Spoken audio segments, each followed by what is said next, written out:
Coming to you www.kgosiefm.co.za. Coming to you live on www.segonganeholdings.co.za and coming to you live on Radio Garden app.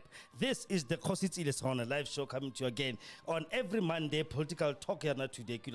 We are back again after such a long time. We were not having a show last week because of some unforeseen circumstances, but we are back today again to discuss another interesting topic, political topic here today. Everyone has the GNU ministers of the DA gone rogue because they are doing stuff saying nobody can actually think of seeing about what the regular one. We have seen them issuing statements contradicting what Cyril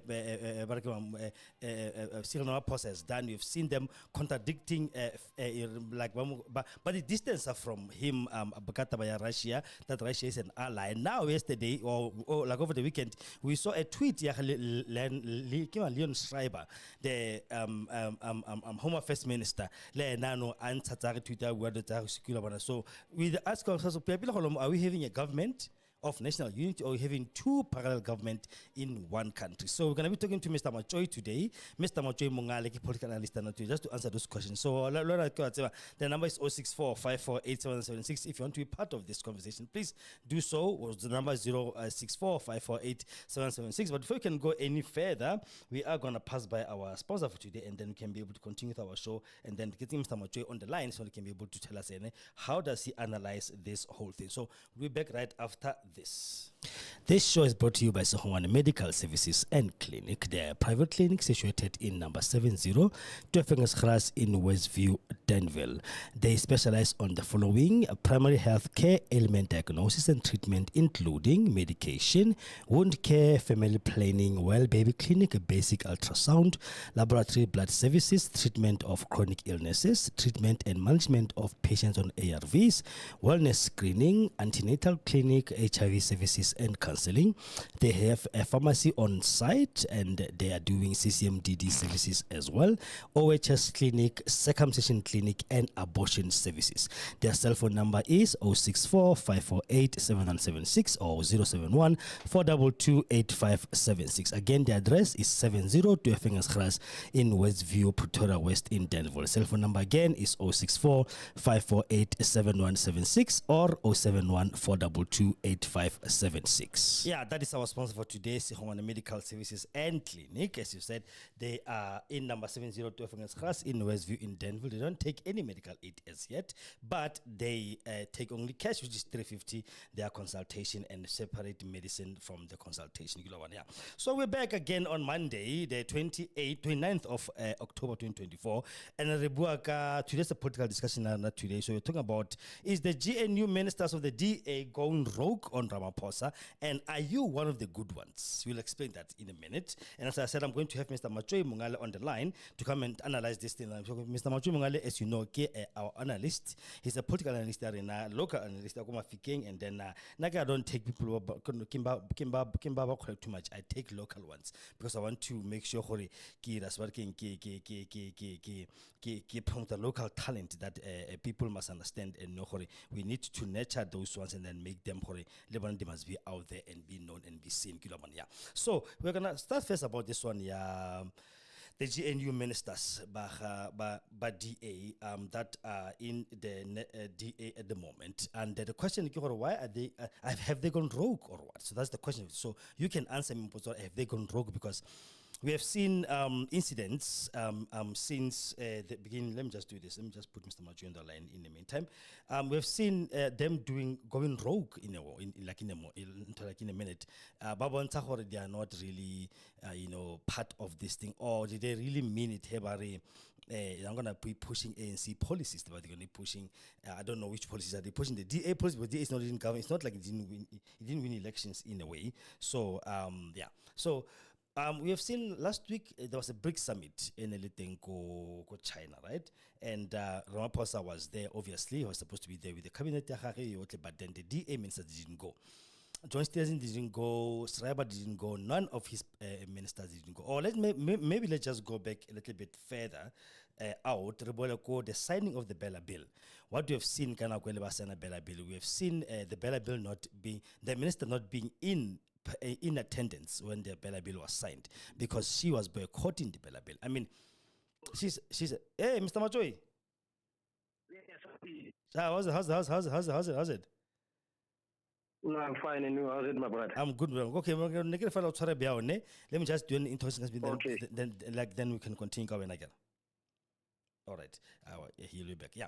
So we saw the Bella Bill being signed into law by the president without the Minister of Education, and the question will be, what happens to a minister that defiles his principle, her principle, which is the president of a country? Because at the end of the day, you are serving on the behest of the president as a minister, regardless of whether DA or guy, unless we do not know pila which other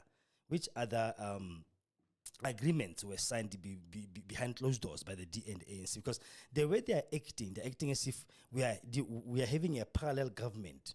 The other parallel government beside the ANC, one of this GNU, we have another one, a DA, who is pushing its own policies and doing its own things on the side. And that's for me is what we call a banana republic. Anybody can do whatever they like for themselves.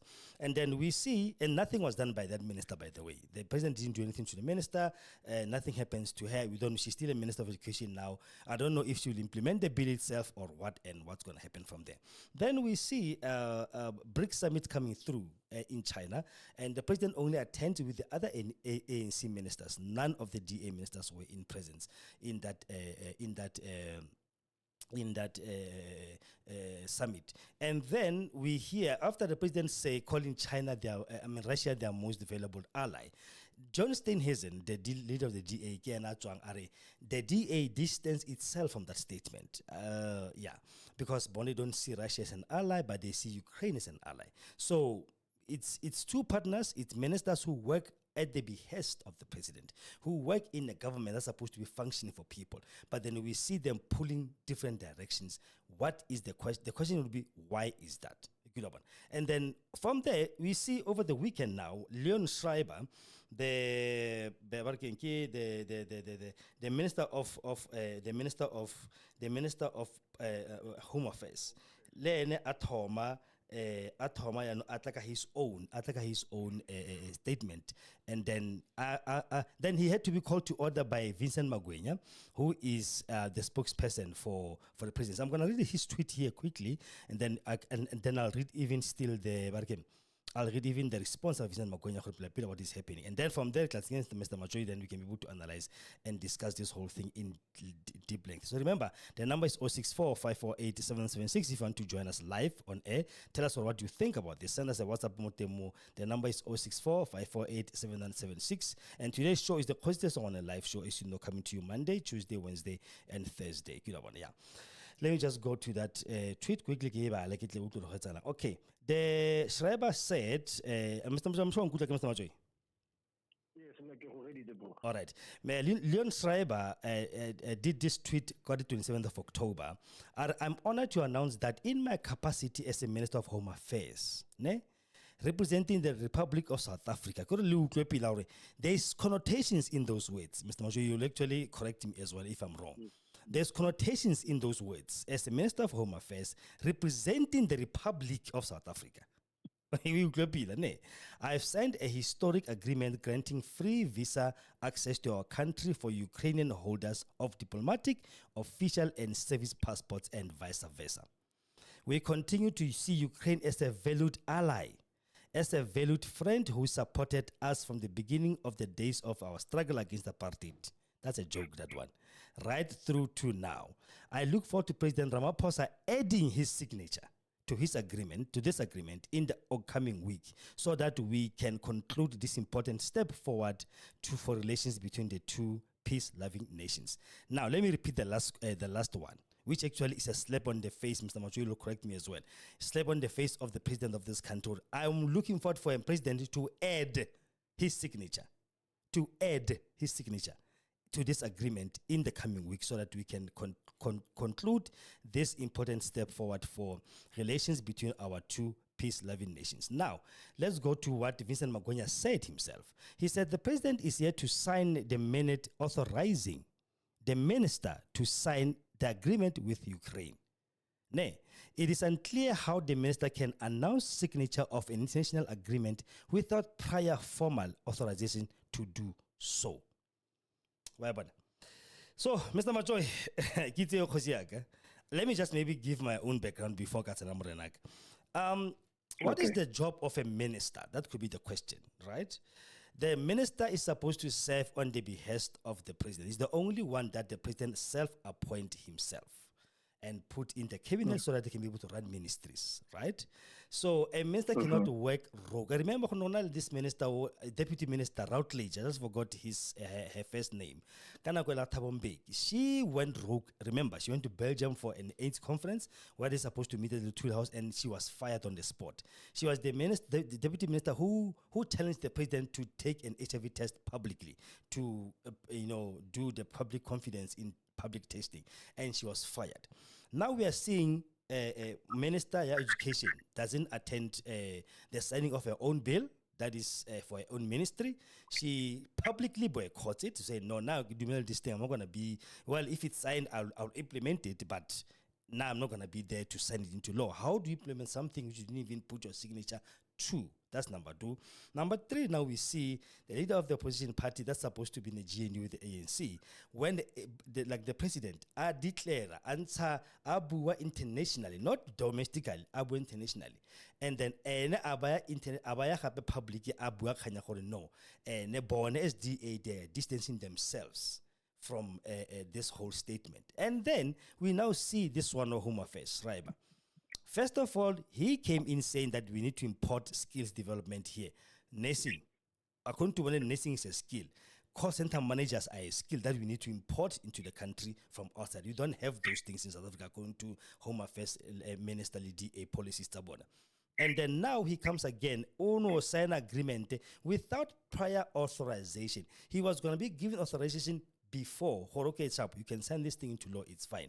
But then he goes and signs it, and then he invites the president of a country to come and add his signature.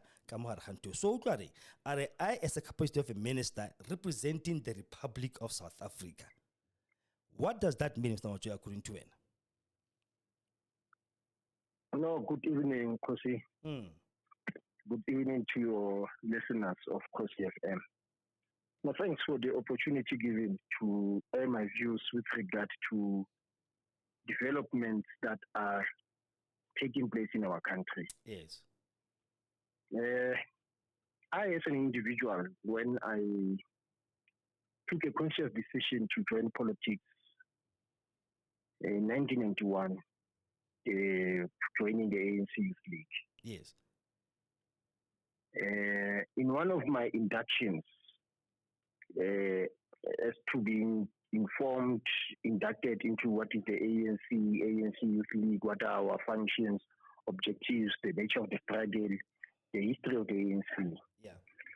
I was surprised that we were taken on a course to be taught about the history of South Africa.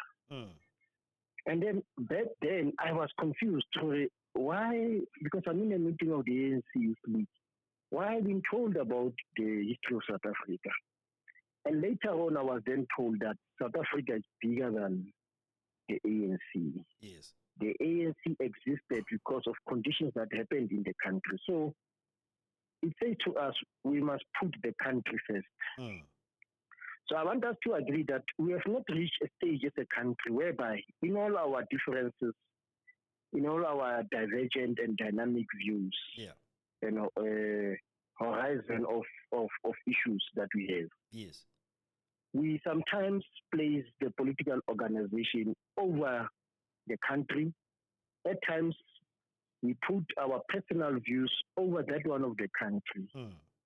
And then consciously or unconsciously, we sometimes, as human beings, public servants, public representatives, forget our roles and functions. Yeah.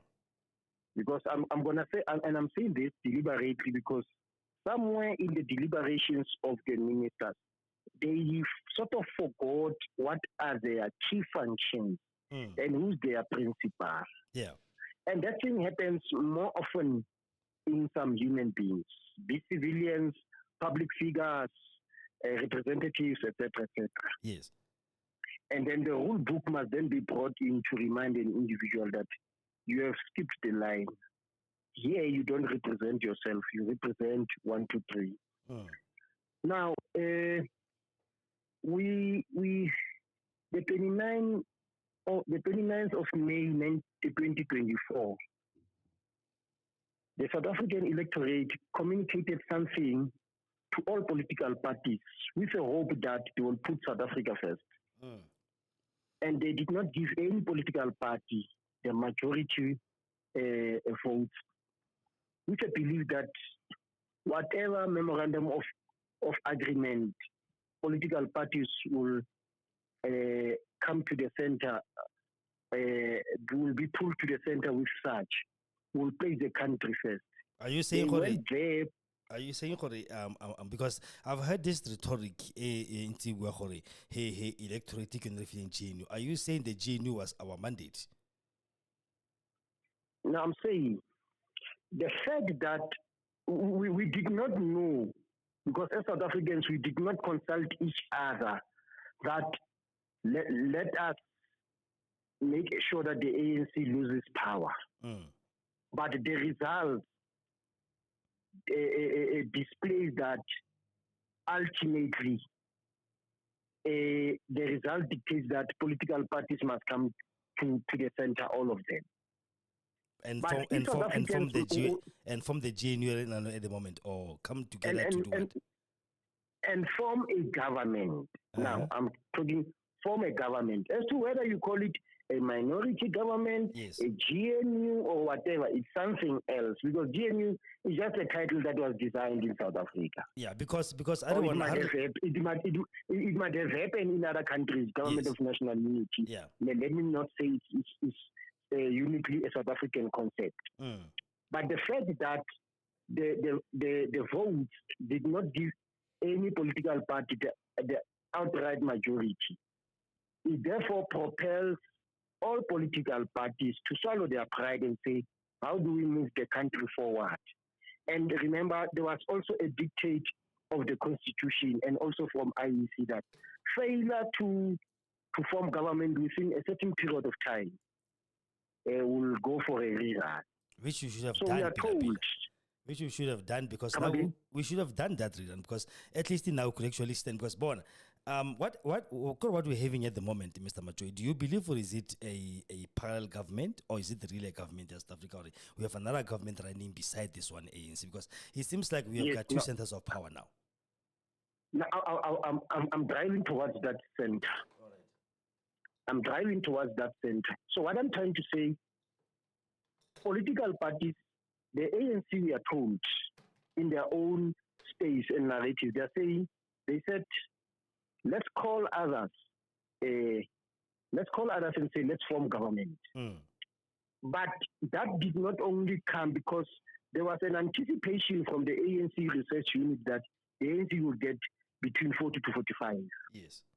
So, and then the ANC Veterans League, they said, the better devil will be the DA than working with EFF. And remember, back then, the MK, Zuma's face was not yet out. Yes. They saw MK as the party of Jabulani Kumalo. Yeah. So they did not see it as a major player. So the ANC Veterans League said, no, let's start to find common grounds with the DAs. But we'll go and contest the elections, and then once the results dictate otherwise, we'll converge at one point and formulate government. Yeah. With a belief that people will be matured to represent, to come out of their political party jacket and stand as public representatives of the people of South Africa in forming a government. Now, in the negotiations, there is what is called a statement of content, statement of agreement. That's what they signed with Mbalula, right? Yeah, they signed the ANC and DA. Yeah. They formulated and then they signed. And there's something that is happening. It appears like from the DA side, that document or that two-page type of thing, love letter, supersedes the constitution of the republic. Exactly. That's one of the greatest mistakes that they are doing. Yeah. Because in South Africa, we've got an executive president. The president is executive. It means he can, and that is why when you read the constitution of Umkhonto weSizwe, they are saying, why do you cry when Zuma is giving this absolute power? Because the president of the country is also having the very same powers. You see, so if somebody says NK, it's a dictatorial organization, whatever, but we are living in a country whereby somebody called the state president is giving absolute powers to appoint cabinet, commissioners, ambassadors, this and that and that and that and that. Yes. So this thing of someone holding the absolute power is there. Now, when so the statement of content does not supersede the constitution. And then when an agreement in spirit and in content was there that will work with you, they wanted to place some conditions to the president, and they were reminded, you don't tell the president how many seats you must be given, which portfolios. You remember initially, early June, they wanted to dictate which portfolios they must be given as the DA, how many positions and ministries. Because I get it. And then they were reminded. I get they always. And they were reminded. I get they always remind. They were reminded. The ANC. They were reminded. Don't create your own. Don't create. And they wanted to say, but according to the statement, they said the president is the only one who has the power. Yeah. And remember, what they did, they first established, they elected the president. After electing the president, they went for the deputy, and then they went for the speaker and whatever. Now it was upon the president to elect cabinet. Yeah. So there the president is alone. So you must look at the order of things. You see, maybe if the constitution was allowing for the formation of cabinet first before the election of president, maybe we were going to see the muscles of GA. Yeah. So the fact that the constitution says you must first elect the president, the speaker, and the deputy president, and then it's the president who elects the cabinet. Yeah. And then they wanted to sneak in that document, and they were told no, that document no longer exists. The person who elects cabinet is the president solely so. Yeah. Whether he does the consultation or not, but it is his final way.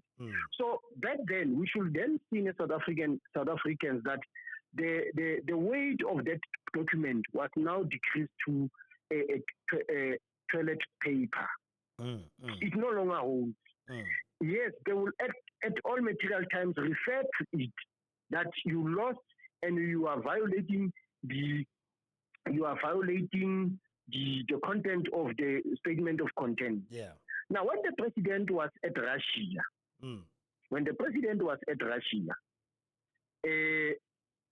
we should not see ministers who are there as ministers of ANC. We should see them as public representatives. Yes. Fortunately or unfortunately, they come from this party. That's another thing. Because tomorrow, if we fall into the trap,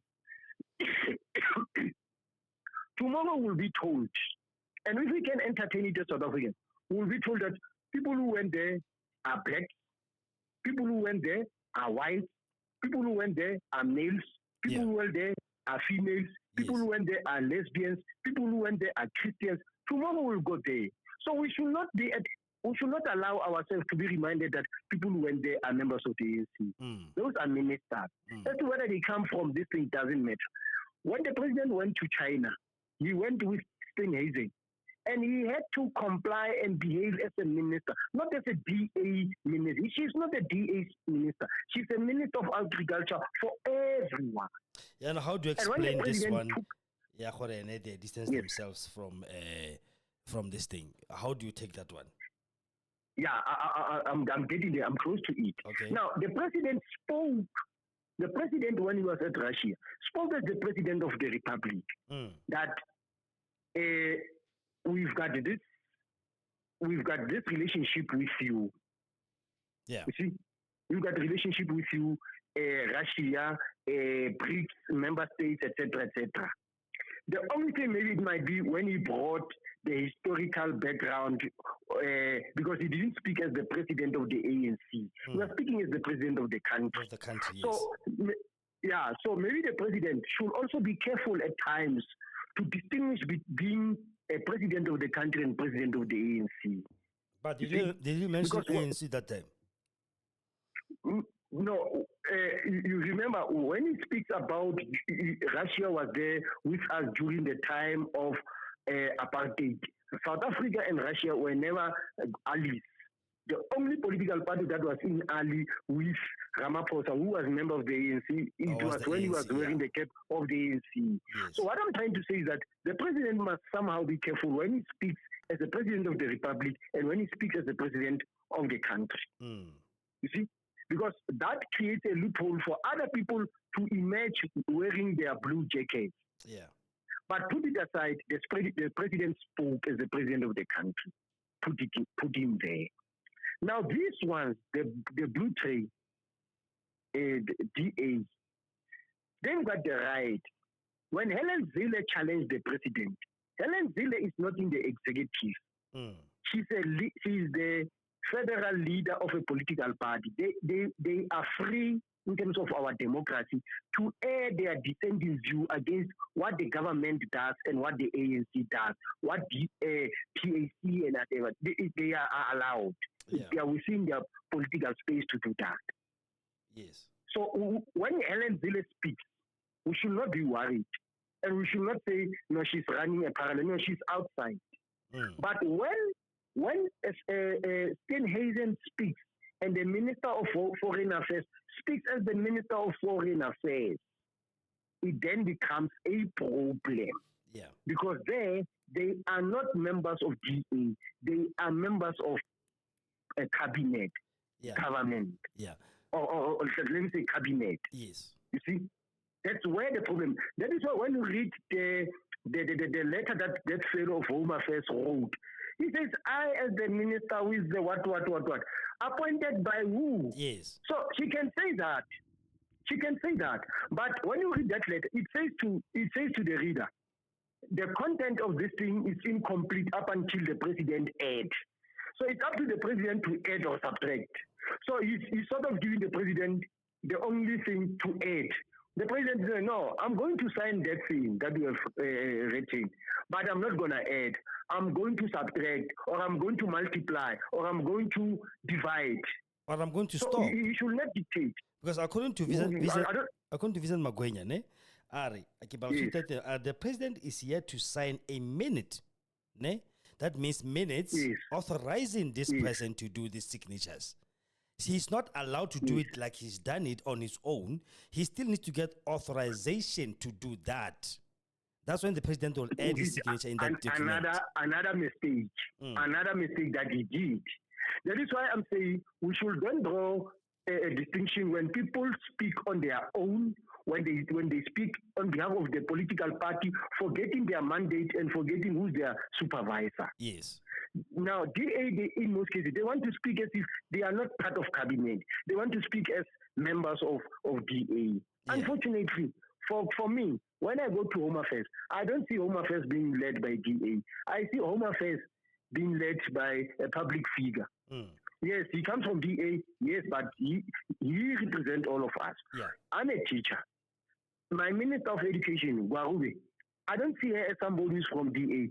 Whatever the president signed from Bella Act, she must implement it as such. It binds her. Yeah. And failure to do that, the president doesn't have to consult the political party or whatever. The president can chuck her at any material time. Yeah. Now, you and I must not draw conclusion that the president is fearful of Rougue. Maybe she was reprimanded. Maybe she was reprimanded orally or in text or whatever. But she's now being observed as to whether she's going to implement the act, the Bella Act as it exists. Yeah. You see? Yeah. So she must be assessed based on the implementation, not on her defiance of not attending. But I'm not saying to defy attending an official event is something that it must be overlooked. Yeah. Part of the induction and orientation that she must be given, she must be told, ma'am, you don't absent yourself on the basis of your political party position. Yes. No. Here, you are no longer a minister of that. You see? Yeah. You are now a public figure for everybody. She needs to be reminded on that. So you and I, of course, we don't know that even though she absent herself from the signing ceremony, was she reprimanded or not? I don't think she did. Our interest as South Africans. I don't think she was. It's a thinking. It's a thinking. But I like it when you say so. The way they're acting, Mr. Matjoi, they're acting like they're proud government themselves. They're acting like because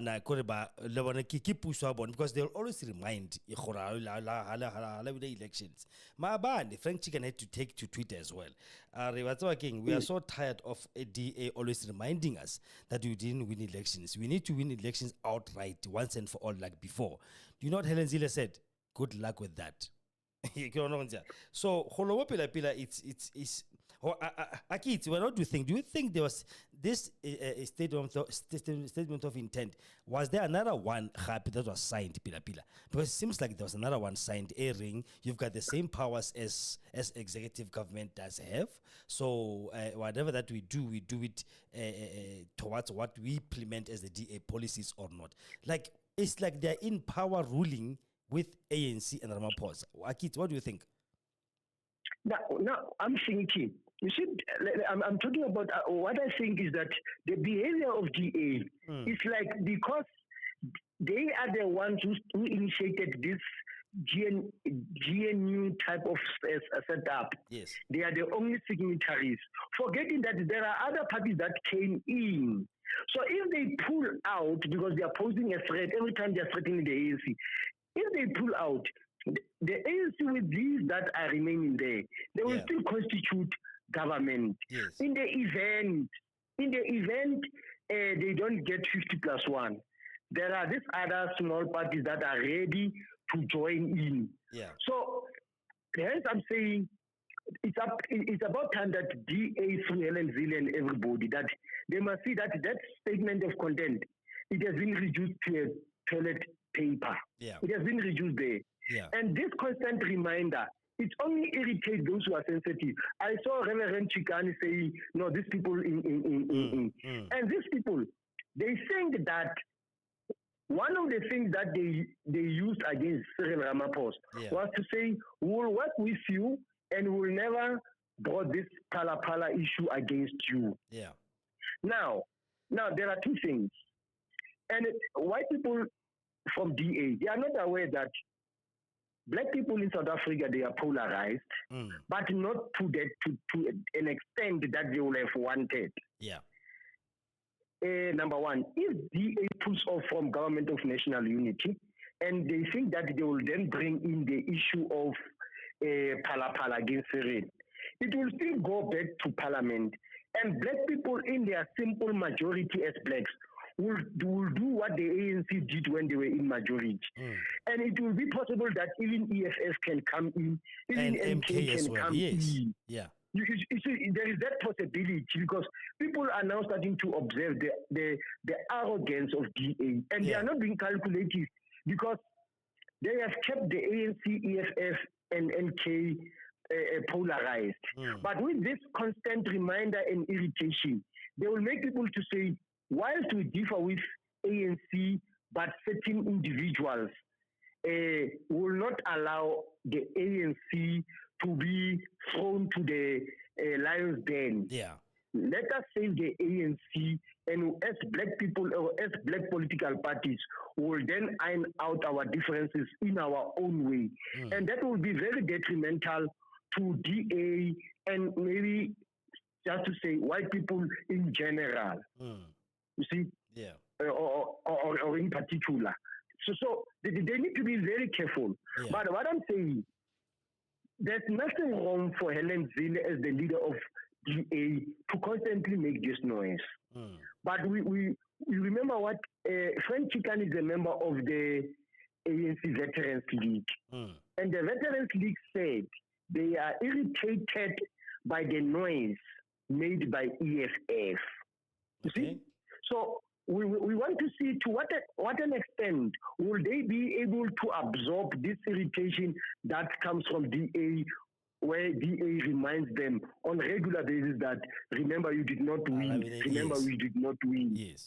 So the ANC can then say, once the ANC has consolidated, you see what they have done with HNSA. Once the ANC can then say, no, we are working together with HNSA, PAC, all these black organizations, they will say, no, we chuck you out. It will take Ramaphosa to say, Minister of Home Affairs, go out. Minister of Education, go out. And I'm now appointing ministers from other political party. And then we can then expect, with this behavior, DA and MAS pulling out.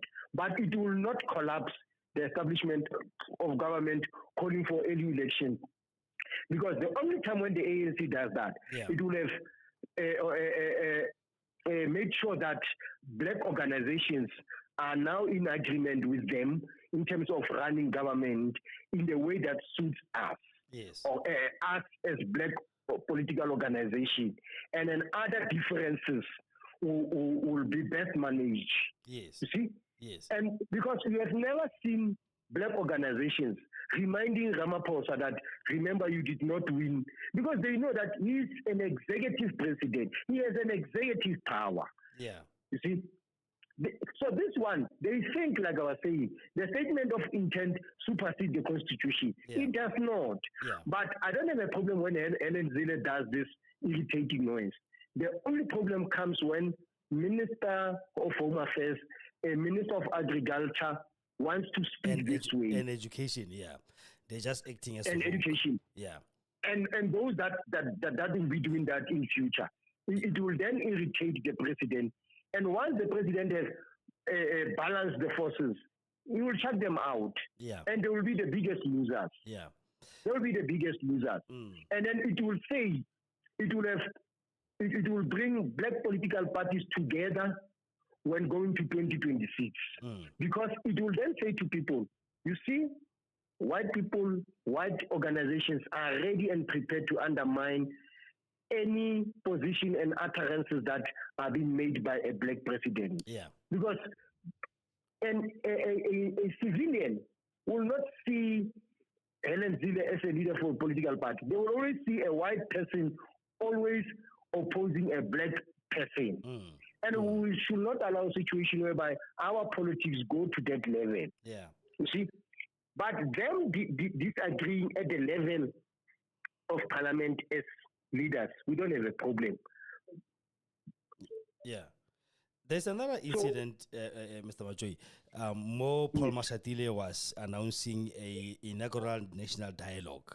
I'm going to read the tweet here. The Deputy President Paul Mashatile says the inaugural national dialogue will be held on December 16th. Mashatile is hosting members of the GNU in the presidential office, Steinhays, in Parliament to resolve the disagreements. Listen to Zille. When Zille responded to that, she said, we made it clear. Like, listen to the tone of the voice and the tone of the words. We made it clear from the start of the GNU negotiations that the national dialogue must be a joint initiative planned and executed by the key GNU governance partners. But here goes the ANC, unilateral as usual, as if they won elections. Like, I can't understand what is this thing? Like, were you promised that you're gonna be a parallel government next to the other government? Were you promised to be given power in that way?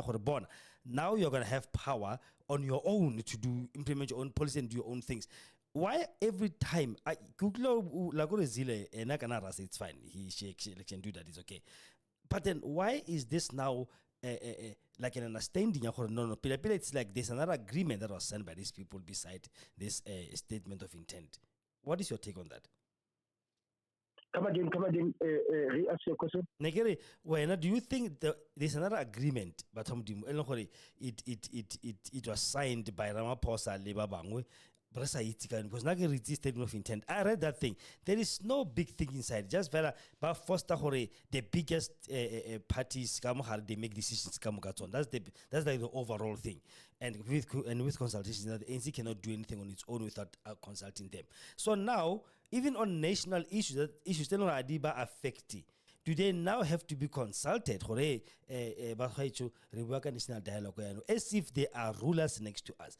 Or what was the whole intention of the GNU?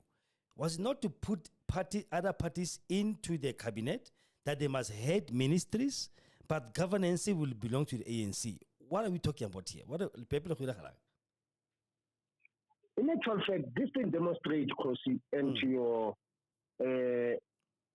listeners, that the formulation of this GNU, it was built on fallacy. Yeah, this is a coalition, and when there is coalition in South Africa, we have always seen divergent and turbulent existence and performance of political parties, and then at times people will pass motion of no confidence. So the way these people are behaving, they don't behave as members of the unity. Yeah. They behave as members of a grand coalition. Yes. So they are just trying to demonstrate. So ANC is the one that is trying to preach this thing, that this is government of national unity. Yeah. And understanding is that a government of national unity is established by people from different political parties with different ideas. You see, it was not established by people who are having a uniform program. No, their programs have always been different. Yeah. But this one, they have taken to the dustbin by saying, no, if we could have called it a coalition, yeah, we will be performing the way we are performing. Yes. We will be behaving the way we are behaving. So they have created an agenda for the ANC to always to say, no, GNU, and this one they're saying, no, this is not GNU. This is coalition. That is why they are behaving like this. Yes. So up until, so it's like the ANC is at the mercy of these people of keeping this thing to be a GNU. Yeah. Hence I'm saying, the time will come when the ANC has consolidated power with other black political parties. And then they chuck out DA out of the whole thing. Do you think and it will allow happen? them to do less outside. Do you think it will happen, that thing? Because it seems like they don't. It's like they're at the mercy of the DA. It's like when if the DA pulls out, the whole thing will collapse. I mean, what happened in Gauteng? Gauteng, there's no government of majority. It's the minority government. And Panyazo made sure he gets the ANC, Action SA, and MK on his side, that he can be able to pass. But can be able to pass any budget and whatever that he needs without the vote of the DA. Okay, that one. Because at the moment, why didn't Ramaphosa just do that, Lane? Either ANC sacrifice him, because if the conditions of the EFF and the MK was he must resign, let him resign and go away, and then put somebody else and let the country forward. Like you said earlier when you started, we put the country copy and then Ramaphosa copy then the country copy. That is why now we're in this mess at the moment, because they did not want to agree with EFF and MK. That way, Emma Mole step aside, ask somebody else so that we can be able to put the country first. Because yes. Yeah, because like I'm saying, they are behaving as if given the glue that is holding this whole thing together. If they pull out, this whole thing will collapse. Like you said earlier, as if we'll call for early elections. But I think Mr Matjoi, the only elephant in the room here, because they are holding this thing on over his head. You do something, we are on to you. That is when Marita is share for now until government day. Marano ANC lo ne why say a mikamo to the for that expense about baruna. You know, it can't happen with the expense of our people, because now we are sacrificing the whole country because of one person. One person. Today I saw a video ya Mukonyan, ne? Don't for Mukonyan.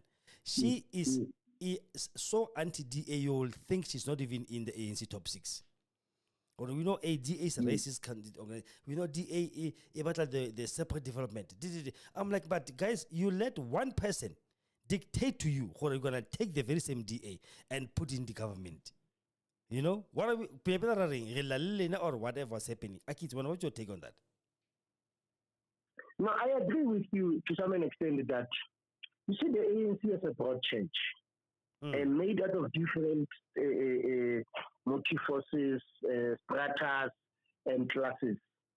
It will always be in constant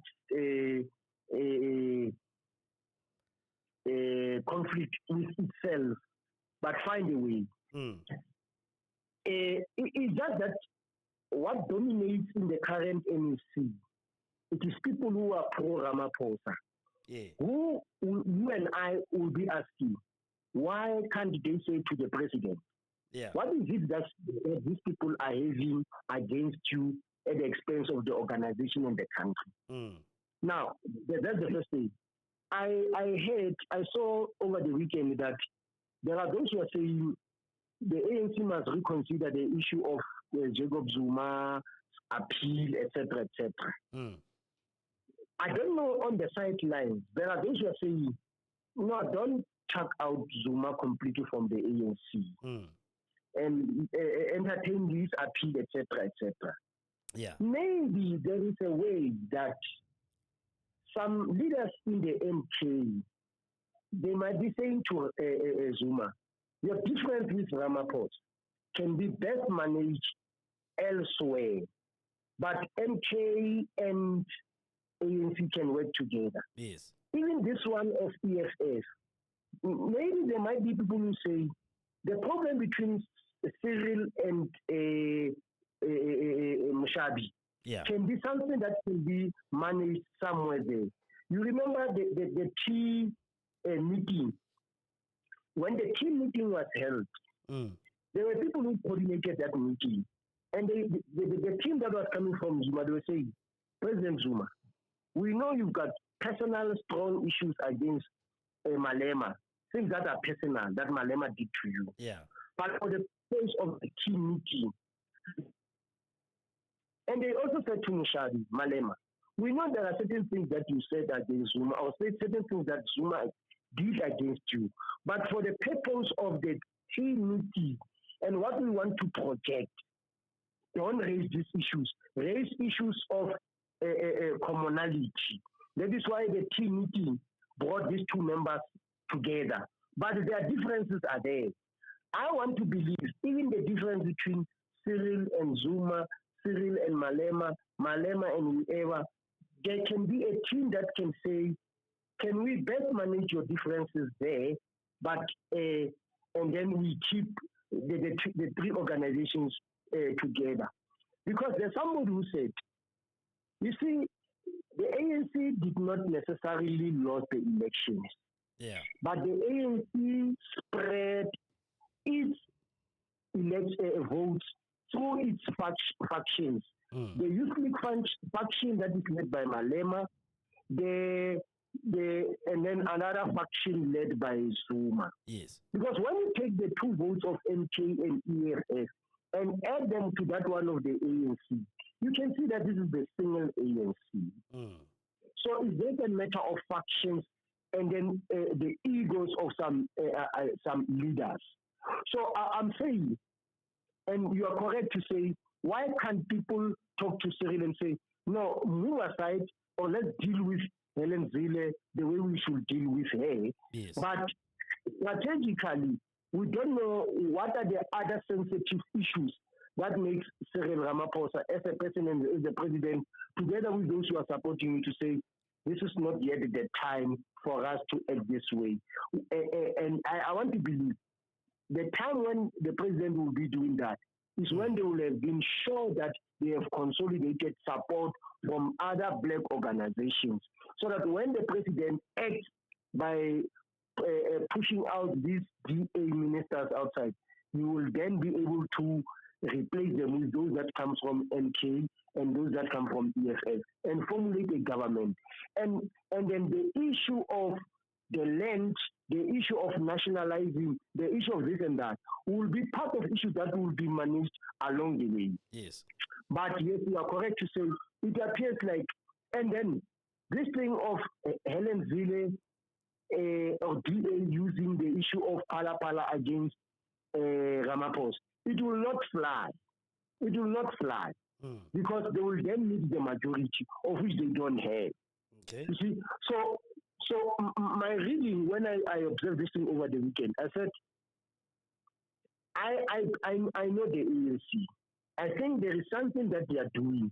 ANC. You know, the manner in which they manage this thing from Gauteng, it can find expression in the national political dynamics of the ANC, whether it's EFF and MK. That can happen. And people will then say, but the ANC said it will not work with MK, it will not work with EFF. And then we as political activists will say, those areas where they sharply differ might have been shelved, put aside, and assigned to some ingredients to deal with them and manage them the best way. You need to check history. How did the black people been brought together? Because upon the arrival of white, recorded in terms of history, 1652, they found black tribes fighting amongst each other. But what brought them together? People then say, we know the difference between the Xhosa and the Zulu. We know the difference between the Pedi and Tswana. But because now the enemy was one, they said, let's bury the hatchet. I guess. Yes. And then come together. That's why the formation of South African Native National Congress was brought in. And who brought these people together? It was Kgosi. So at the time when Kgosi see white people trying to dictate and undermine, they will say, we can talk with Zuma as Kgosi. We can talk with Malema as whoever and say, bury your differences, build a black government that will carry on the aspirations of black people. And then the issue of the constitution or the current constitution of South Africa, let's work on it as a way of resolving some of the differences, because one of the things that gives DA an upper hand to undermine this government is the issue of this of the constitution, because they know that the constitution backs them up wherever we go. So we must not be seen to be undermining the constitution. But somebody will say, no, we don't undermine it.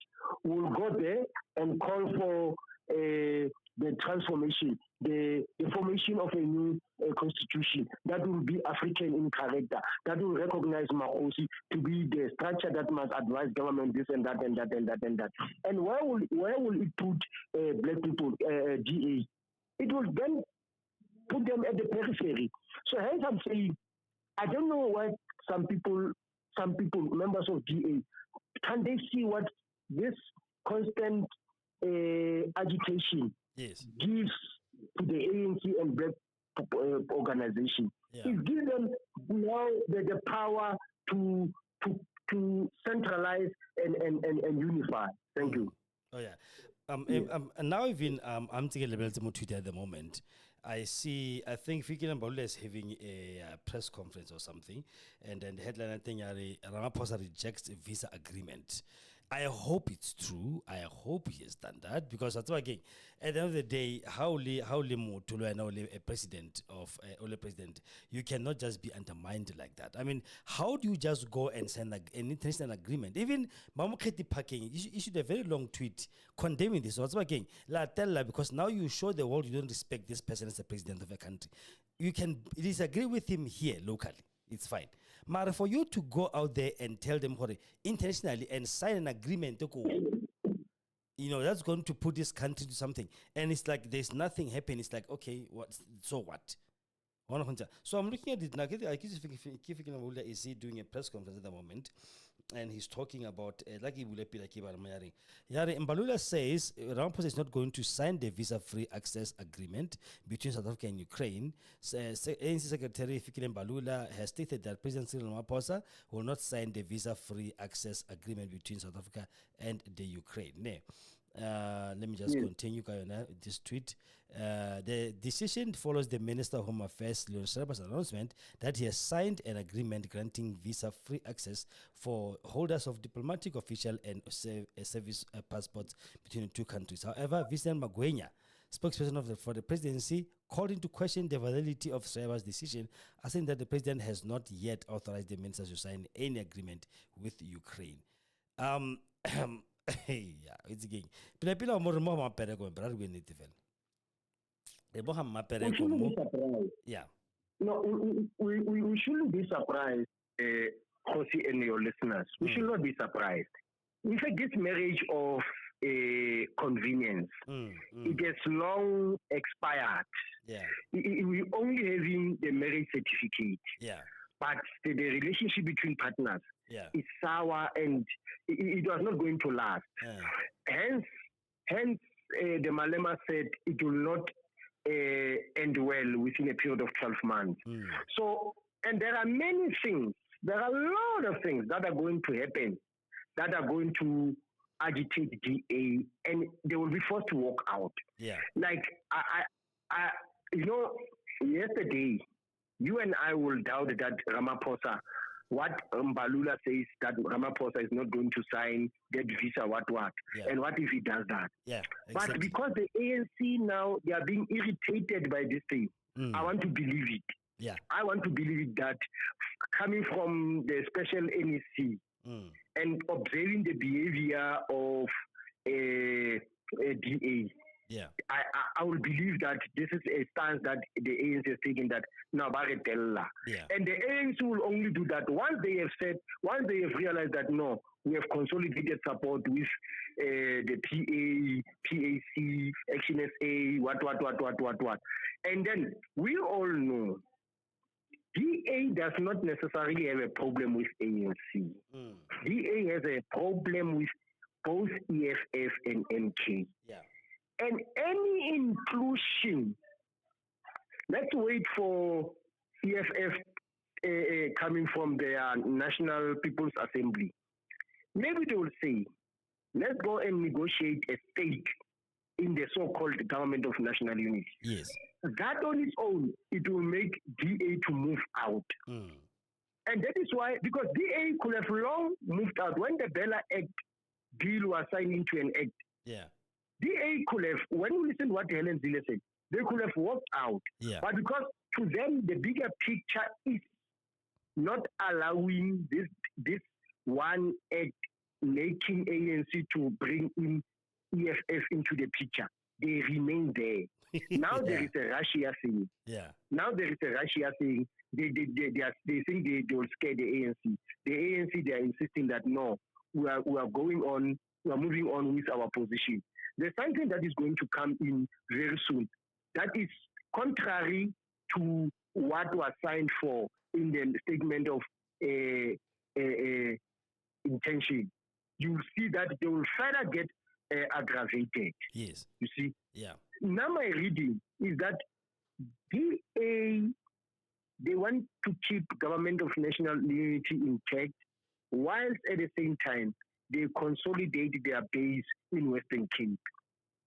Well, yeah. And then if the ANC can agree to work with EFF at national level and MK, it is possible that the ANC can win over, not ANC alone, a black political party can take over Western Cape. Yes. Because you and I, maybe you can check there, what was the performance of EFF, ANC, PA in Western Cape?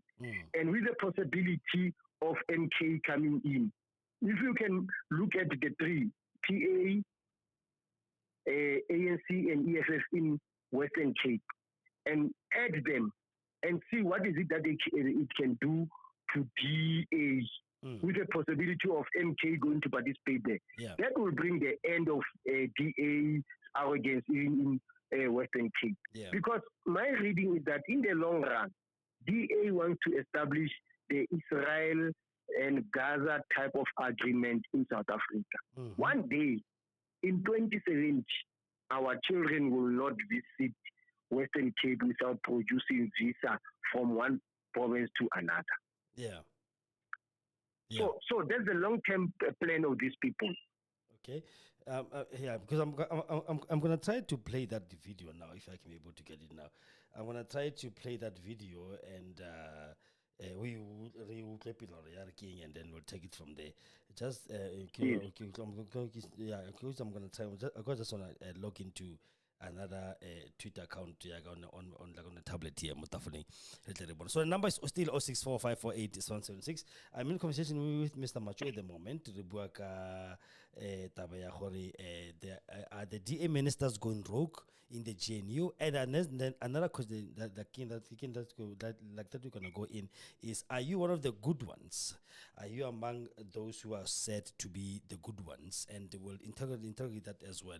And I'll explain to you why that question, are you one of the good ones? Because it's a lot. It's all in this country. So hopefully we heard Bari President Ramaphosa is not going to sign this thing. So let me just see. Okay, Mr. Matjoi. Let me try to play it. Come again? Yes. I think that the fact that the president is not going to sign that visa thing, it's a headache to them. Yeah. Let me try to play and that day hopefully people will hear as well. Root or and then we'll take it from there. Yes. Oh, come on, when you watch Newsroom Africa 405, Chikane expresses unhappiness over Zile's constant reminders that ANC didn't win elections. Yeah. So this irritation, like I was saying, if you can check channel 405, Newsroom Africa. Yes. So, yeah. And then remember, the veterans are the ones that made the ANC to go into bed with DA. Now, if the irritation is getting there, somebody will then say today, don't you think it's about time that you bury your differences? Lonabung going about ANC, the Chikanes, the Zumas, the Tabombekis, the Malemas, and whoever. For the sake of the country, and not allowing this other race wanting to dictate. And then it will then bring the collapse and the death of DA. They will exist in numbers, but not in control. Yeah. Yes. Yeah. Because now I'm just surprised about Hamdim. What else, like I've been saying to you, what else has been signed? Because it looks like somebody signed something else that we don't know. Because at the end of the day, it seems like there's somehow where another agreement is there. So let me see if I can be able to get this audio playing. Because in Pozarita,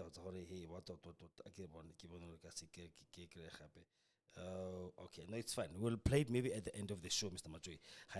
So, Akita, how do we conclude this one? DA elitist people and people. When do you think the ANC's got a plan? Do you think the ANC really is actually biding its time, like what they did to Bone Motswane? And then do you think this can happen nationwide? Yes, I think the ANC has a plan.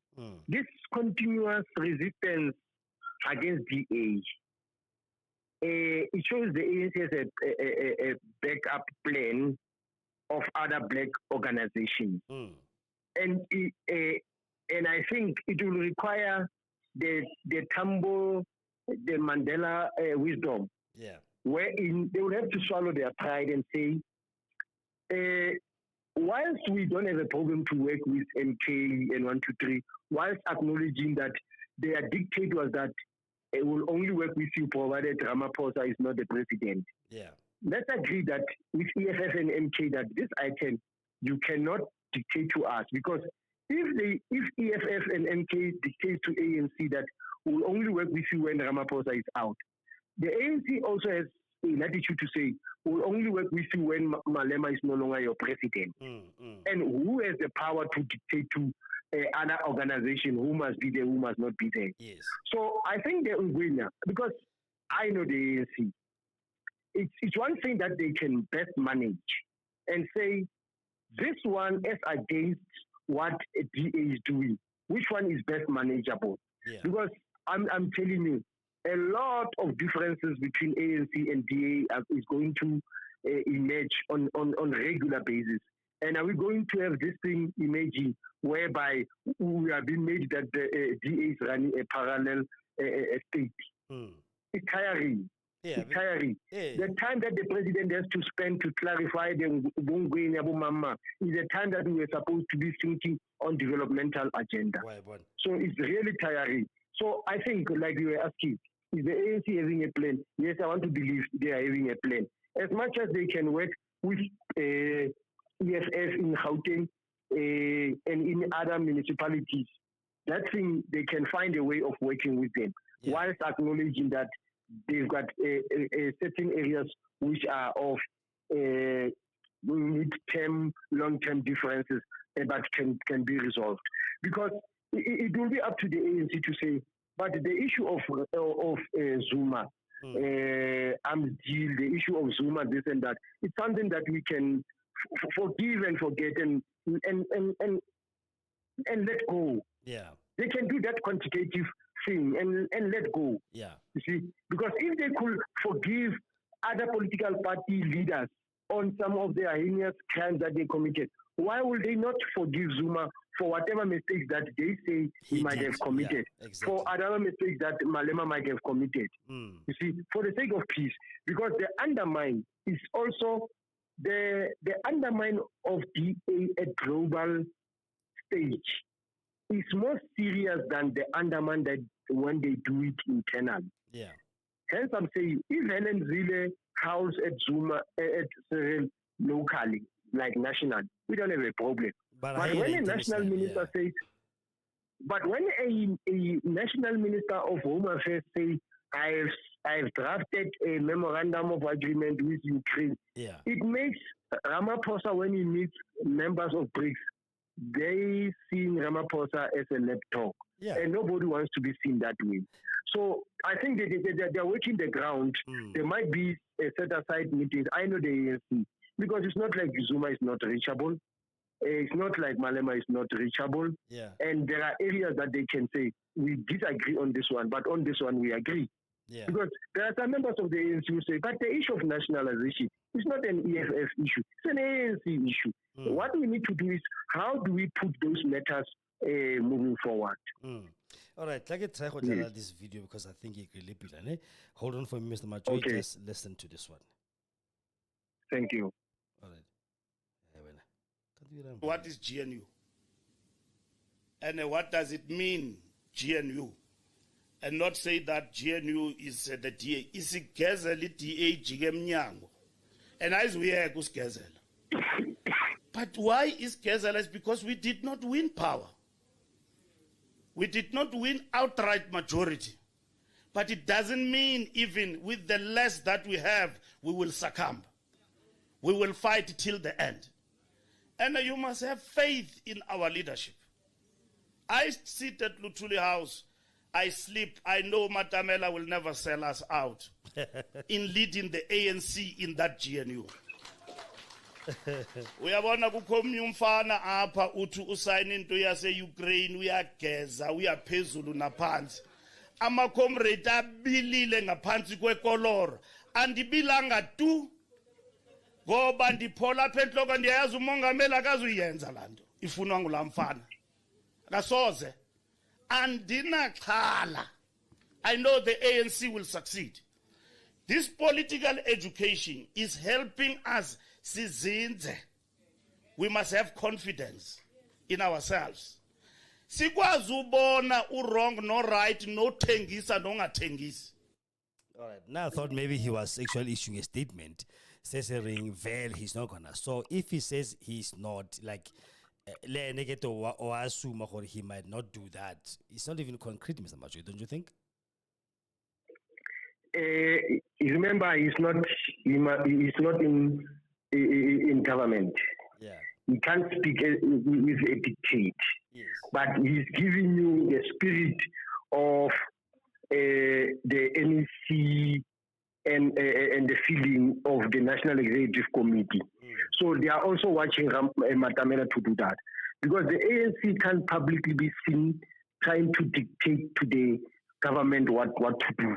They must strategically, you see, they must strategically on issues of government speak as recommendations, and then allow those who are on this other side to take a decision. Yeah. You see, when the ANC sits on issues of government, it is not decisions per se, it is recommendations.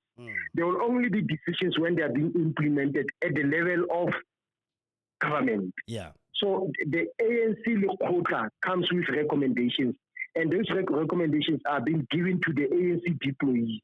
Using their majority, then they are able to implement them to be resolutions. But somebody will say, no, but the same resolution that you are resolving on came as a recommendation there.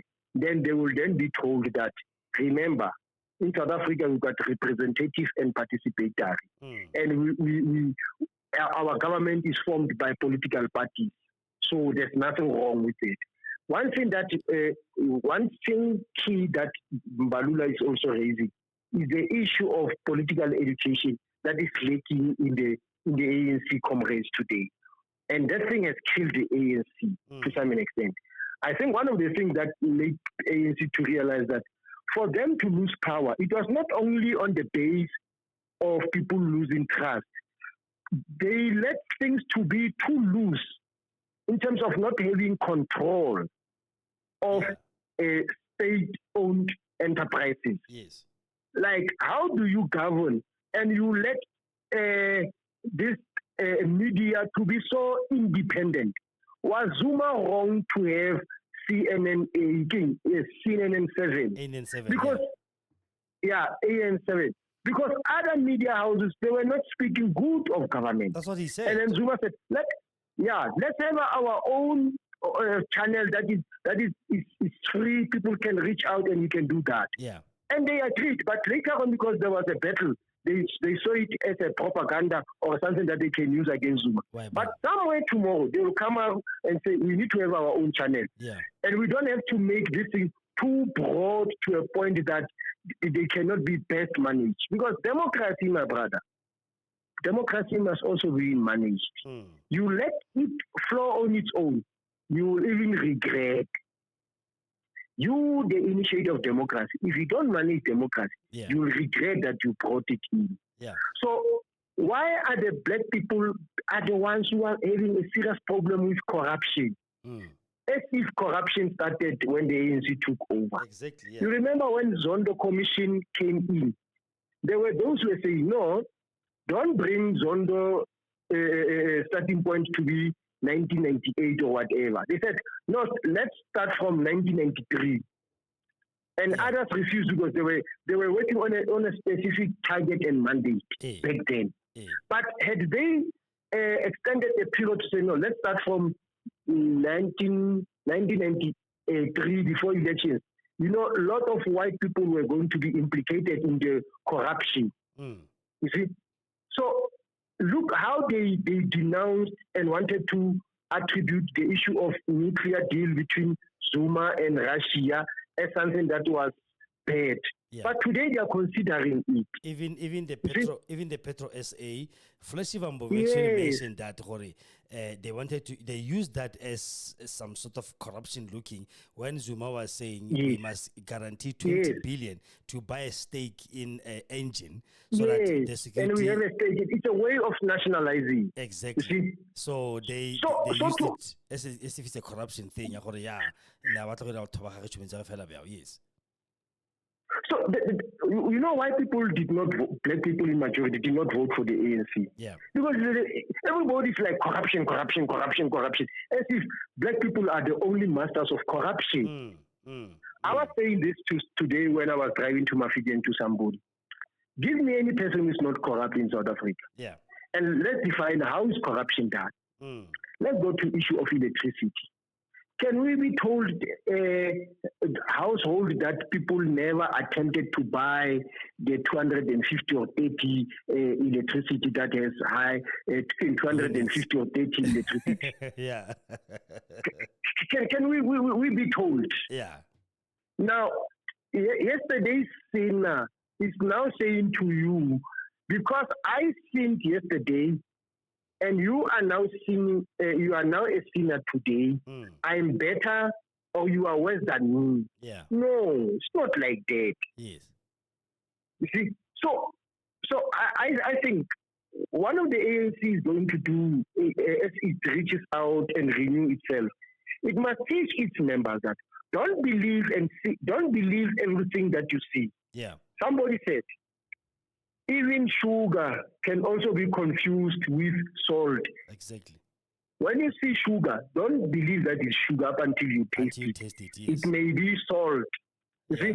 So everything that we see happening, if we are being told that ANC government is corrupt, we must go and test it.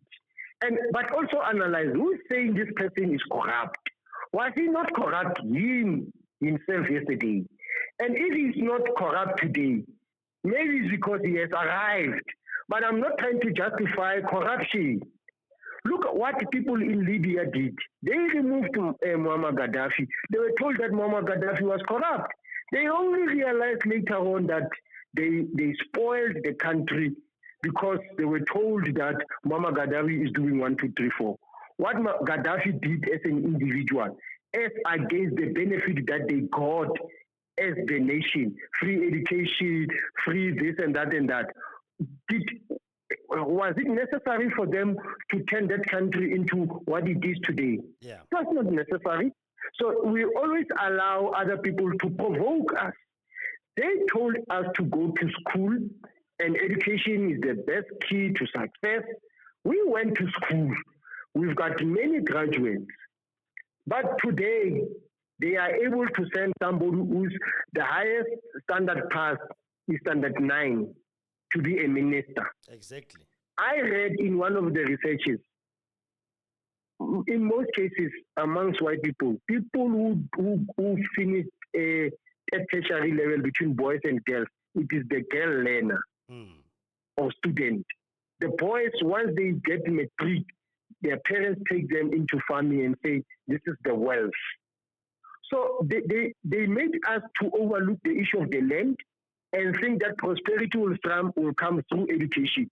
We are now educated. Look at literacy rate and the number of graduates amongst black people. We surpass them, but we are still unemployed. Yeah. And where do we go to? We now see graduates working for the Pakistan and Bangladesh.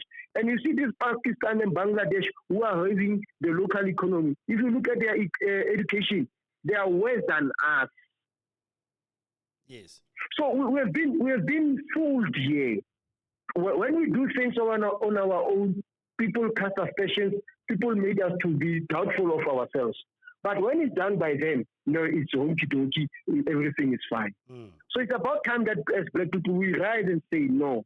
Much as there is nothing wrong with education, let's go to the issue of the land. Yeah. Let's nationalize. Yeah. And then let's put mechanisms. And the best way in which people had confidence in GNU that, no, once Makwa thing, and you have a minister and a deputy of a white person is going to oversee this thing. It can also happen amongst ourselves. EFF member will also guard the ANC. The ANC will super guard an MK, and then we can have a free a country that is free from fraud and corruption. And we instill a law and order. We can do it. We don't need these people to be our supervisors. Yeah. That will be my take. Thank you. All right, Mr. Matjoi. No, yeah. You know what? You don't need them to supervise us, very. And I think it's about time South Africans stop undermining ourselves. Sorry. We can do this. What Fresh Evambo said today, analysis of Walsh.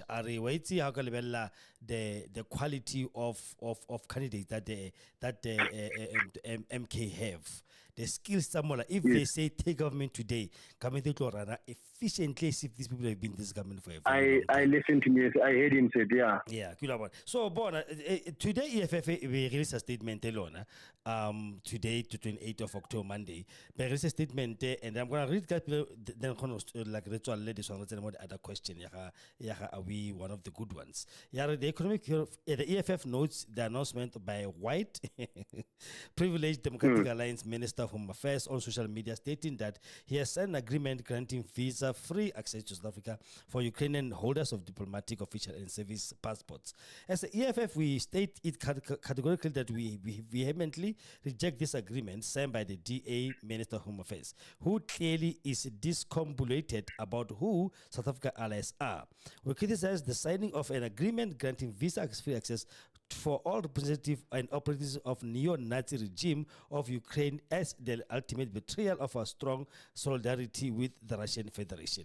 South Africa has long-standing relationship with Russia and allyship whose roots can be traced back in the very heart of our country's anti-imperialist, anti-apartheid struggle against Euro-Western colonization forces. Furthermore, South Africa and Russia are founding members of BRICS, which both countries appreciate economic and infrastructure development in key strategic areas. Our membership in BRICS is also a progressive and important step against imperialism and its neoliberal agenda. The DA Minister, Leon Schreiber, signing of this agreement is nothing else but an attempt to undermine our relationship with Russia so as to please the Euro-Western imperialist of North Atlantic Treaty or NATO. Deep-seated political agenda to expand into eastern part of Russia using neighboring countries such as Ukraine as a proxy. In the context of the statement of the current Russia-Ukraine war, Russia is within its right and to preemptively defend itself when its sovereignty is threatened by the encircling of its territory by foreign powers in the form of NATO, who have a history of invading and toppling sitting heads of state through military operations. Recent history is a reminder of NATO's hateful imperialistic agenda.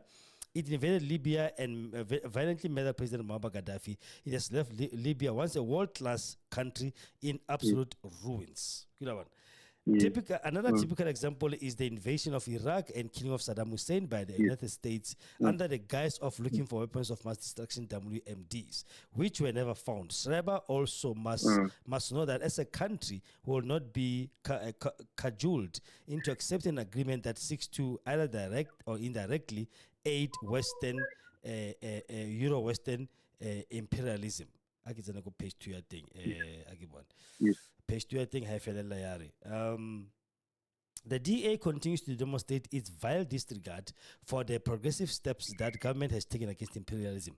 The more further cements, this move further cements the fact that the DA is fully in charge of the GNU and certainly not shying away from producing the African National Congress head of state as a dog on a chain. Whereas neither has Ramaphosa shied away from his treatment from DA, and it was glaring at the signing of the Bella Bill. It is only white supremacist arrogance that will sign a political agreement with a state that is involved in a global conflict without discussing the matter with the head of state and Minister of International Relations for tabling at a cabinet meeting. It is clear that the DA is determined to reposition South Africa as a pawn of imperial powers. The agreement must be rejected by all South Africans as it seeks to open floodgates for neo-Nazi operatives to use South Africa as a base from which to process their intelligence against our ally Russia. It is also a precursor of a Zionist exodus to find refuge under the pro-Zionist and racist DA government in the Western Cape. On the basis of the minister's actions to aid neo-Nazi operatives and its affinity for pro-Zionism, it is fair to characterize the DA as a bunch of neo-Nazi and Zionist sympathizers who want to position South Africa as a Zionist and neo-Nazi state by signing this treasonous agreement. The DA are the running dogs for Euro-Western imperialists and its progressive forces on the left. We must be treated as such. We can only hope that the President of South Africa, Cyril Ramaphosa, does not ratify this agreement as it compromises their political and diplomatic ties with Russia and a membership of BRICS. So that was the statement, EFF. And I agree with it wholeheartedly, Shem. And I do know because Ukraine came into existence around 1998. and then questioning why Schreiber Ari they fought with us against apartheid. They were never. No, those guys, they are a bunch. Majority of the DA leaders, they are a bunch of ignorant people. Yeah, I mean, how do they help us? And a white person, a white person saying that they've helped us against the struggle. A white person who was enjoying the privilege of apartheid, he says another white government that was never there before 94 has helped us to fight apartheid. Pia.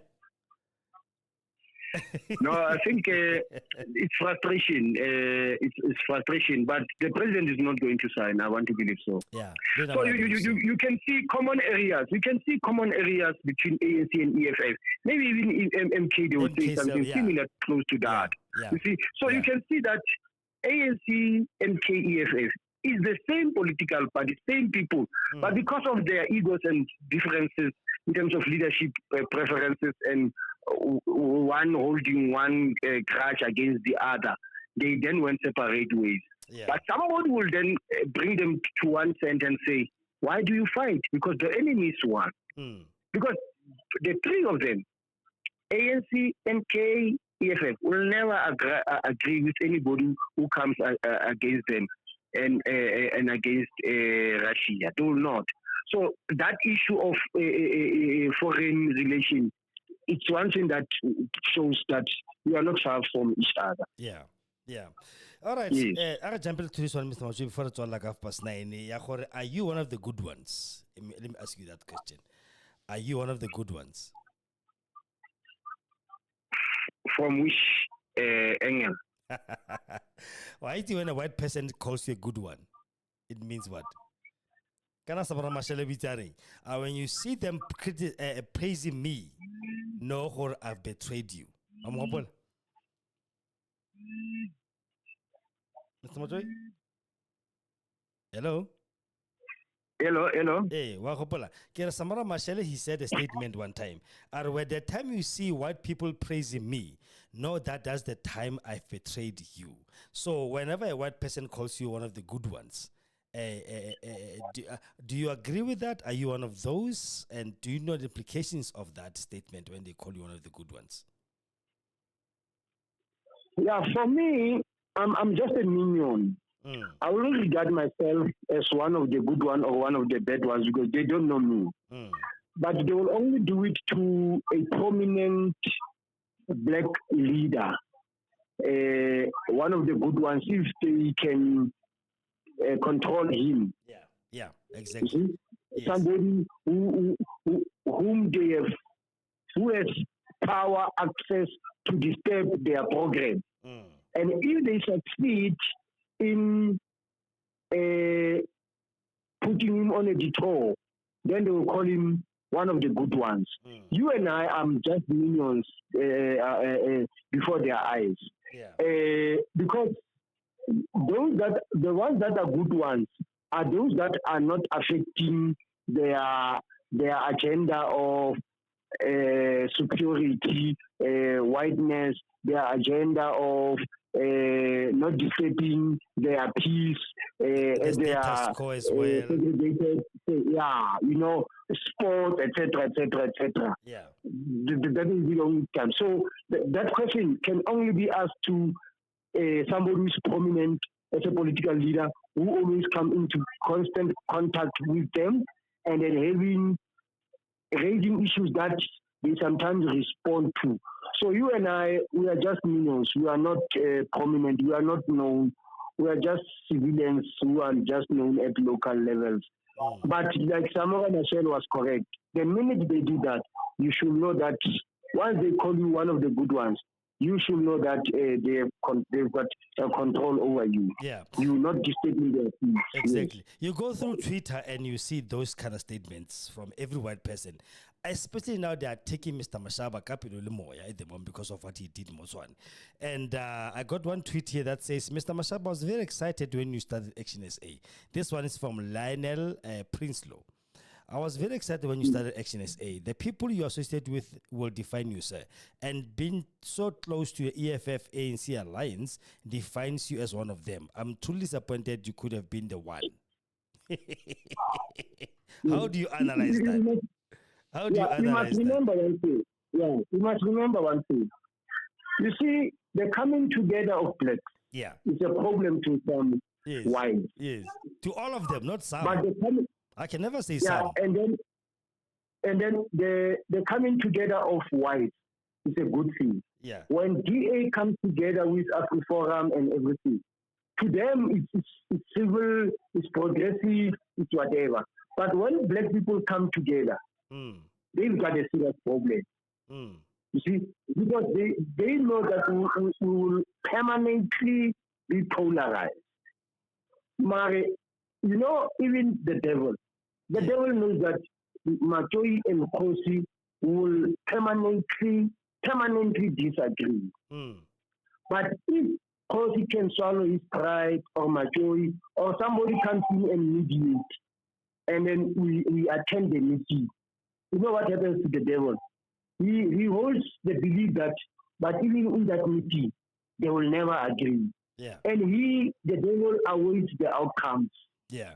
And because the devil works as a spirit, you want to sponsor anger so that when you see Kgosi driving the car, I must be jealous.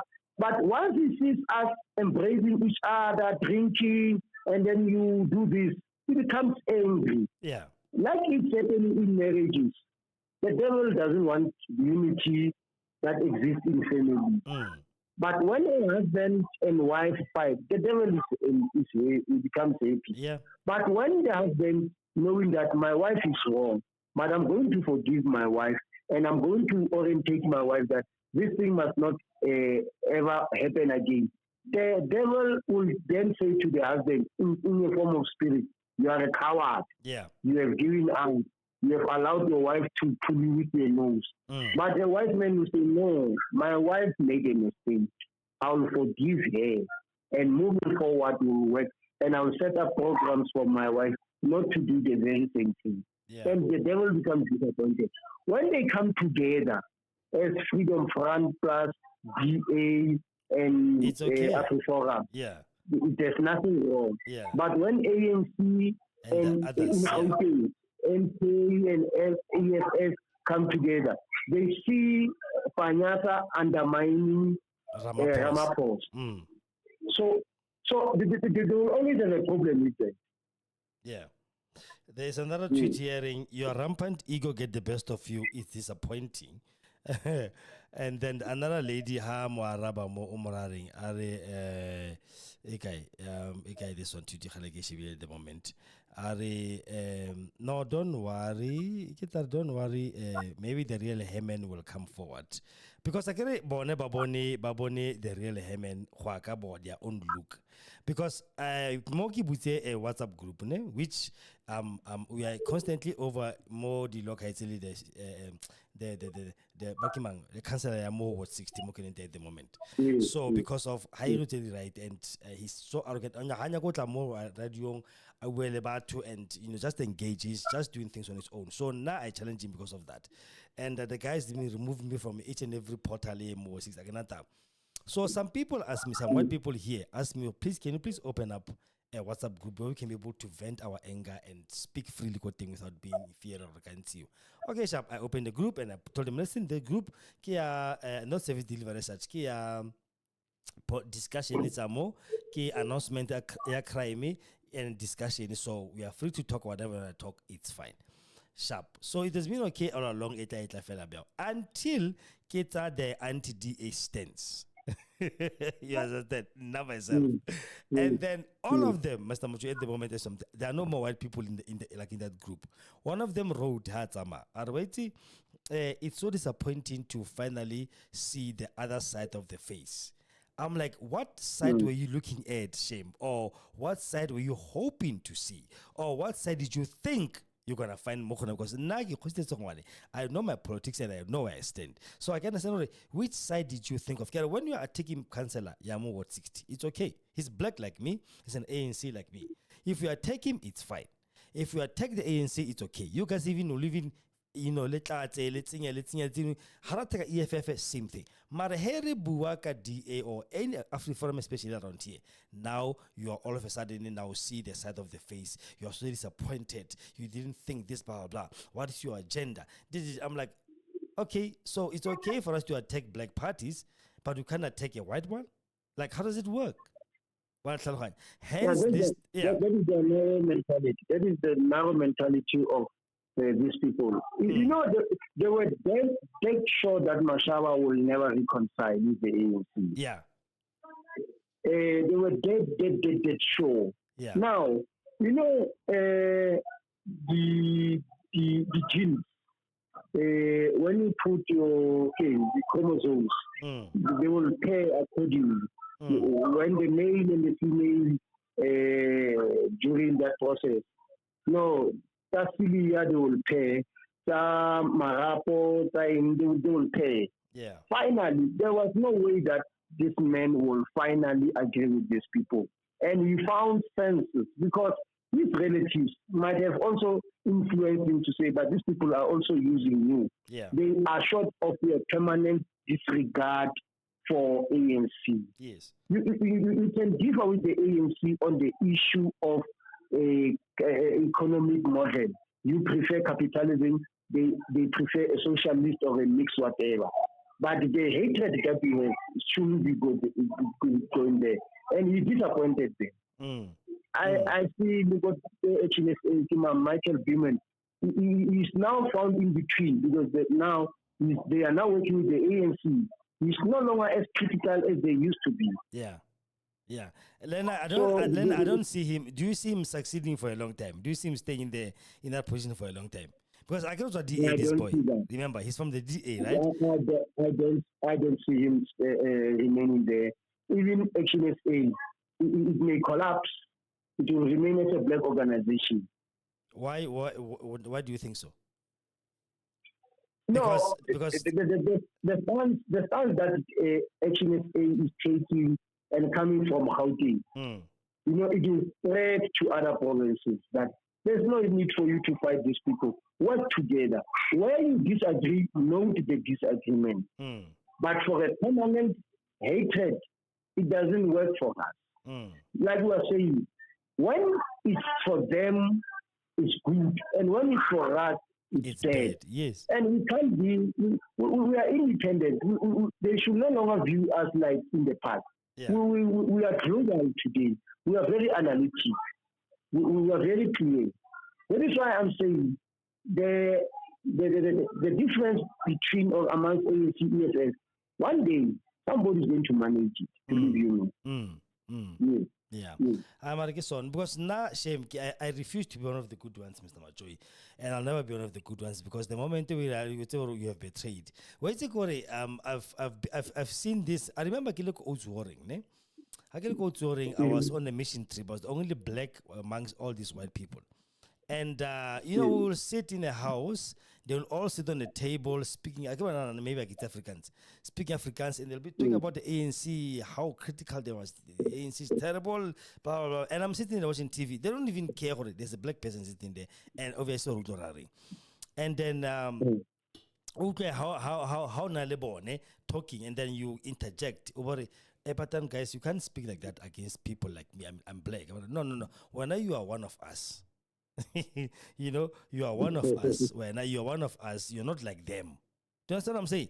Already they have betrayed you. They've bought you. Because we like to be liked by these people. We want to be like, look Mr. Matjoi. You want your name to be there as Kgosi the good one. I remember Legoland said I was not the good one because I was fighting for the people of because they said to me, we don't have a union because they saw me we don't have a union more so please but we've got a rep representative something that you can join. I'll join. And in that, those people who were there, they were all quiet. They'll be told by management what is going to happen, and you just go and tell people, listen, this is what happens. Now ask questions. So no, why is that like this? Why is it? Why? You know how a shop steward works. And I was starting to be seen as no longer the Kgosi that was good, that we've seen him, his job was good, but now seen as another side of the face. You know what? Yeah. So black people must be very much aware. The moment they use you to fight their battles, they don't like black unity. That thing scares them to hell. They know they are minority and they will always be a minority. So the moment they are born, I'm telling you, they thrive on divide and conquer. Divide and conquer. Yeah, Yes. they thrive in separate development. They thrive in separating us amongst ourselves, our languages. Remember, Makishna mostly Hana Babia, Bosoweto, Bo, Mamelodi, Shanguve, Nababia are come to tribal sections. Even though Shanguve one, Shanguve means Shangan, Guni, Venda, and Tonga. Remember. And then Soweto is the southwest townships of Johannesburg. So they will put Dube, Babia Tuan, right? Babia Dub Kluf, Babiabo, maybe let's say Mazulu, Kozola, Babia Matonga, Gai. And they will develop Dube township more than they develop Zola. You see? Hence now they are making because the competition between us. Rona Babas are developing, we can stand against them. They have support development. You look at Atterisville on itself. Atterisville Kabuyon, in the section Tepe, in Atterisville and Soulsville. And how gets it like Siku Street is one more. And there's actually boards that says Soulsville, Atterisville. Atterisville is much more developed than Soulsville. Soulsville has got no malls, has got no shopping centers. No wonder they did the homeland. Yeah. You see, that as well. And they developed the homelands to a point that some of us who stayed in homelands, when black people here from Central comes here, we see them as people who are coming to disturb our peace. You understand what I'm peace saying? That was given to us by white people. Yes. So we don't need their peace. We got our own peace. Yeah. But I think this thing is, this guy of DA and whatever, it's a forgone and concluded thing. So, yeah, but I think because the ANC is talking about the issue of political education, they will then have to conscientize the youth and everybody who's joining the ANC to say, be aware of these people. This is how they thrive. They thrive through divide and conquer. No, thanks, my brother. Thanks for everything. Yeah, Mr. Matjoi, thanks so much again for taking my call and always being available for us. Mudimukyo. No, thank you, Moraine. Yeah, that was Mr. Matjoi Mongale, our political analyst, who is to say the two most critical questions is the rogue, is the ministers in the GNU from the DA, are they rogue or what? And are you one of the good ones? Are you one of the good ones? So now I'm not one of the good ones. I want to be one of the terrible ones. I want to be like Mashaba. Mashaba, finally he's awake. Finally, Mashaba can be able to speak like a black man, no longer speak like a little DA light person who was given talking points to talk on their behalf. The moment they see black unity, Makoa, white people, the moment they see black unity is the moment they get scared.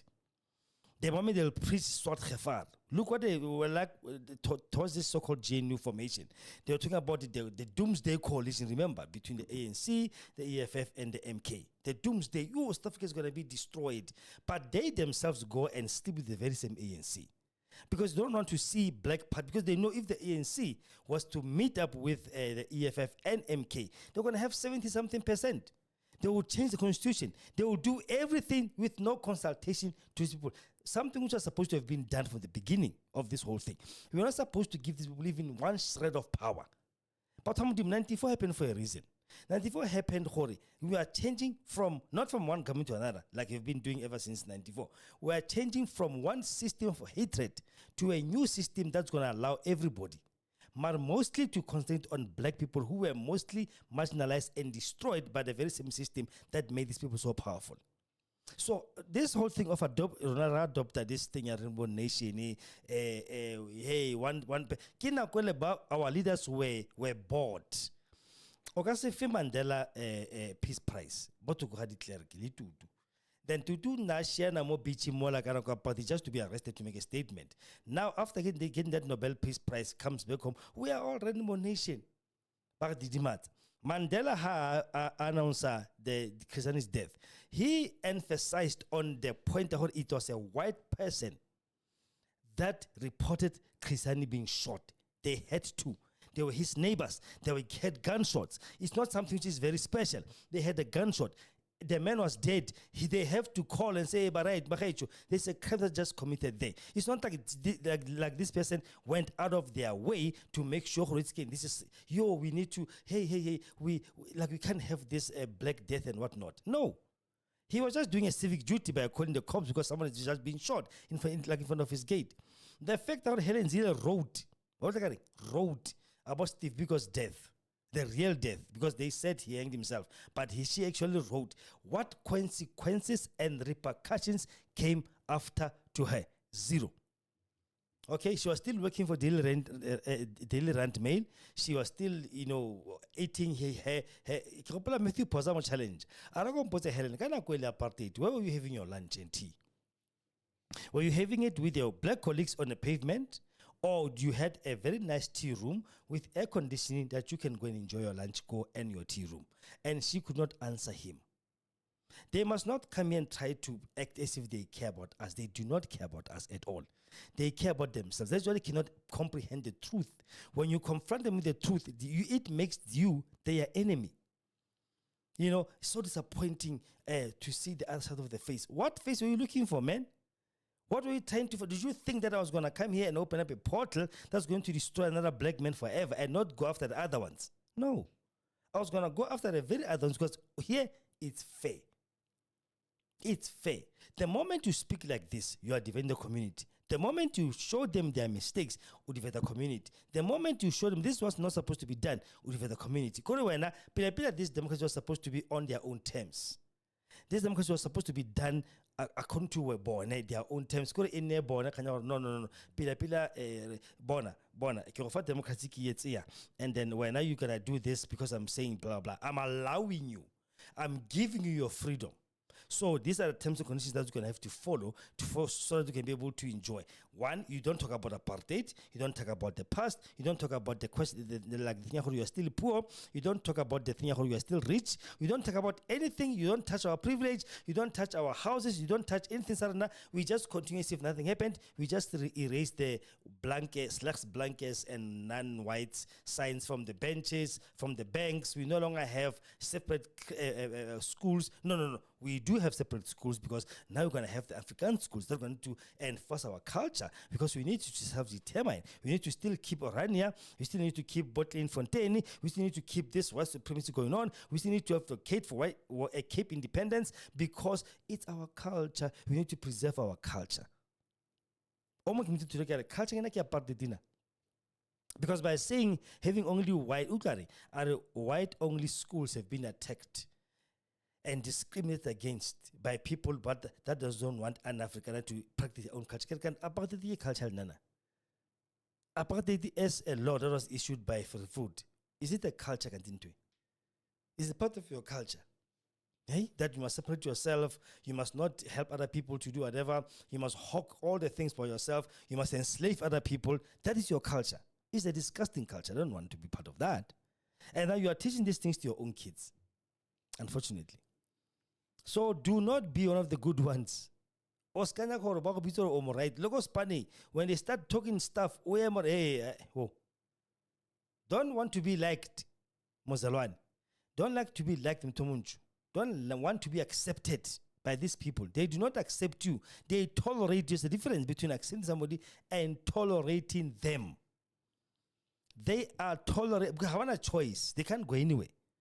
They can't go to Australia, they've rejected them. They can't go to the US, they're no longer victims of they're like an average white bum San Francisco. The only country in the world that still makes people feel like they are more above everybody is this country, South Africa, especially the Western Cape. We have seen a video that's doing rounds. This boy, was in America, he found refuge. As a white racist nationalist, he found refuge in the Western Cape under the DA government wearing a DA t-shirt.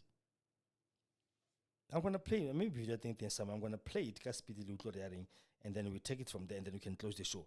I think I'm gonna find the copy, like one, and then video thing we go tiring how we people because Mr. Mashaba thank God, it's about time. It's about time at Mr. Mashaba at again because of people like that, people like him. We need people like him, capital, because at the end of the day, we need to make sure we fight for this country, and we make sure this country becomes what it's supposed to become at the end of the day. This country is our country. It's not all of us who live here. That's a lie. So I'm going to play this video now. Listen to it now, and then we can take it from there. Kamala wins the U.S. elections, she's going to turn the country into a communist state. If Kamala wins the U.S. elections, she's going to turn the country into a communist state where they ship in immigrants and force everybody to become transvestites. So I'm moving to a place that is welcoming to racists and white nationalists. Cape Town, baby. So Cape Town is not only racist, but it is incredibly xenophobic to black foreign nationals. If you're a white, you're right, baby. This city is full of Europeans just raising up the property prices and forcing the poor folks even further away from the city center. Now, I have settled in Newlands, which is one of the most racist places in Cape Town, and that's saying a lot. Everybody that lives in this complex is white. If y'all see a black fella, best believe security is gonna be on him within a few seconds. So how's this? These guys are so committed to white nationalism and racism that they have a shrine for the white squirrel. There ain't no shrine for the brown squirrel, I'll tell you that much. He ain't getting no nuts. I read up about the ruling party here, the DA, and they just got a party full of racists. They got this chap Ronaldo Goes and this chap Roman Cabernac. These fellas are just openly saying that they hate the black folks. So I thought, what a fantastic place and what a team to join. This is the place for me. Can you smell that? It's freedom, baby. Freedom for whites. Exactly. And then somebody can say it's a parody. It's not a parody, it's the truth. Yes, go to Western Cape and you'll see for yourself what I'm talking about. Go there and you will see for yourself what's happening in the Western Cape. Blacks who are living there, they're living in hardship. They are living in abject poverty. They're living, once again, they'll never catch up with those people. Kwale Habana a say in the Western Cape. I've been there once and I'll never go there again. I'll go to Durban for holiday or whatever, but there, Cape Town, never. You see me there again, shoot me. Okay, anyway, we've come to the end of the show, man. So never be one of the good ones. Never be one of the good ones, because being the good one, these people's standards, is something else. Never be one of the good ones. Always stand your ground, and whether you are a black person and you are proud to be African. Never ever let people dictate to you how you're supposed to do, because there's no one who's better than the other person in this country. We are all supposed to be the same. We are not the same, obviously, for now, because of whatever that's happening now. But I'm telling you now, never be one of the good ones. Have a good night. I love you. I'm going to post this thing in our thing. Please subscribe and like our YouTube channel. Sorry about the thing. Please subscribe, like, and share our content. And please just comment and tell me how much of a racist I am, because I've been called racist now. Black people are called racist towards white when they speak like this.